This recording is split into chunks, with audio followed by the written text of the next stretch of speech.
اولئک الذین طبع اللہ علی قلوبہم، اللہ کہتے ہیں یہ وہ لوگ ہیں جن کے دلوں پہ اللہ نے مہر لگا دی. یعنی ایسا نہ ہو کہ کوئی اسلام سے پلٹ کے جا رہا ہے تو تم سمجھو کہ شاید اسلام میں کوئی خرابی ہوگی. بھائی کوئی اسلام ہی اپنے آپ کو ایکسپلین نہیں کر پایا، یا اسلام کے دلائل میں ہو سکتا ہے جان ہی نہ ہو، تو اس لیے یہ اسلام سے پلٹ رہا ہو. اللہ کہتے ہیں ایسا کچھ نہیں ہے. یہ وہ لوگ ہیں جنہوں نے اسلام کی خوبی کو اپنی آنکھوں سے دیکھا، اس کے بعد پلٹ گئے، تو یہ تو ان کے دلوں پر مہر کی بہت بڑی علامت ہے. ایک آدمی ایک مزیدار چیز کا ذائقہ چکھنے کے بعد کہے کہ یہ ٹیسٹی نہیں ہے، وہ زیادہ بڑا جو ہے وہ ہٹ دھرم اور ضدی ہے بنسبت اس کے جس نے چکھا ہی نہ ہو.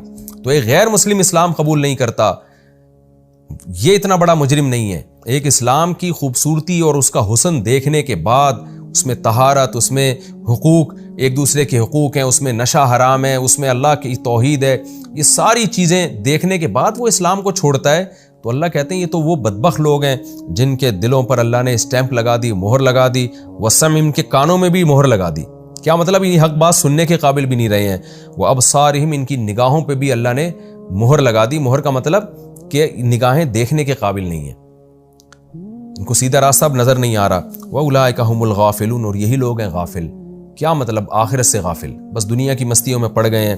لَا جَرَمَ أَنَّهُمْ فِي الْآخِرَةِ هُمُ الْخَاسِرُونَ، کوئی شک نہیں یہی لوگ آخرت میں ہم الخاسرون. ہم کا مطلب اصل خسارے والے، یہ حسر کے ساتھ ہے نا، دوبارہ ہم کا تکرار کیا، یہی لوگ ہیں خسارے والے. یعنی دنیا میں تو عیاشی کر لیں گے لیکن آخرت میں جو اصل برباد ہوں گے وہ تو یہ لوگ ہوں گے، کیونکہ سب سے بڑا خسارہ یہی ہے کہ آپ اسلام کی نعمت ملنے کے بعد آپ اس کو چھوڑ دیں. ثم ان ربک للذین ہاجروا من بعد ما فتنوا. اب چونکہ اس آیت کا ایک شان نزول تھا نا، صحابی رسول تھے جو مکہ میں ان پر اتنا ظلم ہوا کہ انہوں نے ظاہری طور پر اسلام کو چھوڑ دیا، تو بعد میں وہ ٹینشن میں آئے کہ میں کہیں کافر تو نہیں ہو گیا، میرے اعمال برباد تو نہیں ہو گئے. تو اللہ نے ان کو تسلی دی کہ نہیں نہیں نہیں، اگر کسی کو جبر کیا جائے، وہ زبان سے کلمہ کفر کہہ دے تو اللہ اس کو سزا نہیں دے گا. اور خاص طور پر ان صحابی نے تو بعد میں ہجرت بھی کی، اور ہجرت کر کے نیک اعمال بھی کیے انہوں نے، ان کے لیے اللہ پھر الگ سے تسلی کی آیت نازل کر رہا ہے کہ ثم ان ربک للذین ہاجروا. پھر ایک بات یہ بھی ہے کہ تیرا رب ان لوگوں کے لیے جنہوں نے ہجرت کی، من بعد ما فتنوا، بعد اس کے کہ ان کو مصیبتوں میں ڈالا گیا، مکہ میں اتنے ظلم ہوئے، تو وقتی طور پر تو ٹھیک ہے انہوں نے زبان سے کلمہ کفر کہہ لیا، لیکن ان کی قربانیاں بھی تو دیکھو نا. ان فتنوں میں مبتلا ہونے کے بعد اپنے آپ کو دین پر قائم رکھنے کے لیے، ان کو یہ ڈر تھا کہ ایسا نہ ہو ہم کفر میں ہی چلے جائیں، دین پر قائم رکھنے کے لیے انہوں نے ہجرت کر لی. تو ثم جاہدوا، پھر نبی کے ساتھ مل کے جہاد بھی کیا، وصبروا، اور صبر بھی کیا. ان ربک من بعدها لغفور الرحیم، تو تیرا رب ان سب باتوں کے بعد غفور بھی ہے، رحیم بھی ہے. یعنی وہ تو اس سے پہلے بھی غفور الرحیم ہے، تو جس نے اتنی بڑی بڑی قربانیاں دے دیں وہ اس کے ایمان کو ضائع کیوں کرے گا؟ ان صحابی نے تو بڑی بڑی قربانیاں دی، ہجرت بھی کی، جہاد بھی کیا، صبر بھی کیا، تو اللہ کیسے ان کی قربانیوں کو ضائع کر دے گا؟ تو اللہ تو اور غفور ہے اور ان کے لیے اور زیادہ رحم کرنے والا ہے. تو یہ ہمارا رکوع الحمدللہ کمپلیٹ ہو گیا، سورہ نحل کا رکوع نمبر 14 اور 20. یہ رکوع بھی آسان ہے، اور اس میں جو اہم مضمون تھا وہ اہم مضمون یہی تھا کہ ایک تو قرآن کی جو آیتیں منسوخ ہوئی ہیں اس میں حکمت تھی، نمبر 2 رسول اللہ صلی اللہ علیہ وسلم کی نسبت جس کی طرف کرتے تھے کہ وہ سکھا کے جاتا ہے، تو اللہ نے اس کی نفی کی، وہ اجمی ہے، یہ قرآن عربی زبان میں نازل ہوا ہے، اور ویسے بھی وہ ہمیشہ ساتھ نہیں رہا.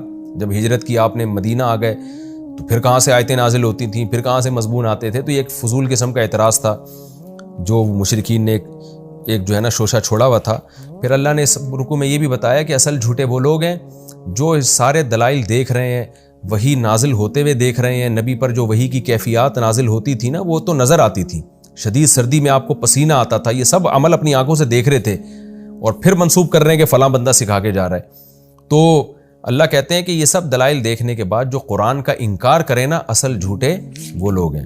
پھر اللہ نے یہاں اکراہ کا مسئلہ بیان کیا کہ ظاہری طور پر جبر کی حالت میں اگر کوئی اسلام چھوڑ دیتا ہے زبان سے، دل میں وہ مومن ہے تو اللہ اس کے اسلام کو قبول کرے گا.